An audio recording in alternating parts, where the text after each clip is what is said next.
It is time for our Wednesday weigh-in with weight loss coach Charles D'Angelo, and today we're talking about weight loss supplements and a recent study in which a researcher claims there aren't any supplements that work at all. So this is a very, it's an amazing article. It sheds some light on a topic that you would think that it's not the case because so much money, billions of dollars spent so every much year. marketing too. And you marketing. see so many people that go out and buy pills, and I was one of those people that was looking for the answer outside of myself when I was 360 pounds. Maybe this drink will solve the problem, or maybe this bottle of pills will solve the problem, when in reality there's only two things that will solve the problem, really three. You got to change the way you're eating, of course, you know that.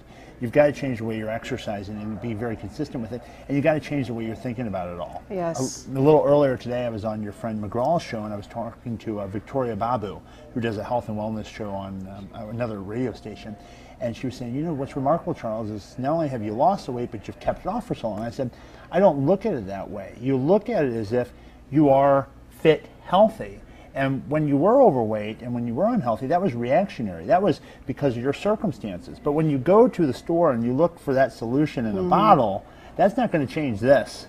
And until you really start to work on this and how you're thinking about food and how you're looking at exercise and looking at yourself, you're not going to have sustained, consistent change. Yeah, and that was the conclusion of this study, that nothing replaces, you know, exercise Diet and diet. exercise. Nothing ever does. Now, it did mention that green tea and some fiber will help you drop a couple of pounds, but no major weight loss. You're not looking at losing 20, 30 pounds by taking either of those things. When you change your whole way of looking at food and it becomes just what you do, so that it's a basic underlying principle, no matter how busy you are, no matter what your schedule, no matter what your profession, no matter if you're a student or a child or a parent, that you make sure that healthy eating is crucial. It's part of your day, and also you allow for at least 30 minutes of aerobic activity. And if you can get weight training in there too, that's only going to make it happen that much faster.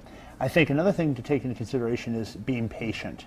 So many people want it so quick, and in our culture, we want instant results. Right. We want the news right now. I mean, CNN.com's updated, what, every 20 seconds or something? Yeah. So we want change, change, change, change, change. But you don't think about it, that in real change, you usually will have a big jump, that is, you'll lose weight, but then there's a period of kind of a learning curve where you stay the same for a while. And then you change again, and you got to get comfortable with that. It's with any sort of bad habit or addiction. I know with smoking, it takes the average person about 7 tries. You've told me that before. Yeah, before they are able to conquer it. So it's a process, and you have to stay with it. And when you fall off, you have to get back. And you don't want to tie yourself down to saying, well, I fell off, so I'm going to get back to it next week. Well, it's easy just to throw in the towel and say, oh, well, I blew it for today. I might as well eat tonight. And if you're not careful in your thinking, and if you don't look at it as if this is going to be something you're going to do the rest of your life, you're going to look for the solution in the wrong place, and you're going to spend all sorts of money. I think I don't remember the exact number, but